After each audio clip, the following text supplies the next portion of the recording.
હું રમણભાઈ રાઠોડ છેલ્લા 34 વર્ષથી વલસાડ નગરપાલિકામાં ટેક્સ મેનેજર તરીકે નોકરી કરી છું અને છેલ્લા 26 વર્ષથી મારી વાઈફને ધંધો કરું છું અને આ સોશિયલ સમાજને લગતી દરેક પ્રવૃત્તિમાં વર્ષોથી કરતો આવેલો છું અને કરતો રહીશ.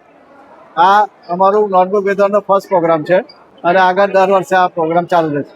સાહેબ બાપાના રેખાબેન તરફથી એક સુંદર ગરીબ આદિવાસી છોકરાઓને ખડપડી સમાજના છોકરાઓને વિતરણનું કાર્યક્રમમાં સમાજના આગેવાનો એટલે નવસારી ચેતનભાઈ એમની ટીમ, ચીખલી રણછોડભાઈ એમની ટીમ, તેમજ આપણે શૈલેષભાઈ પ્રોફેસર, સુભાષભાઈ વિવિધ હાજરી આપી સમાજના છોકરાઓને પ્રોત્સાહિત કરીને આગળ વધે એના માટે પ્રોત્સાહિત કરવા માટેને સ્પીચ આપીને સરસ સમય આપેલ છે ને આજના પ્રોગ્રામ સારી રીતે ક્લિયર કરવામાં આવેલ છે. આવો દર વર્ષે પ્રોગ્રામ કરવામાં આવશે સમાજ તરફથી કે અને રમણભાઈ તરફથી.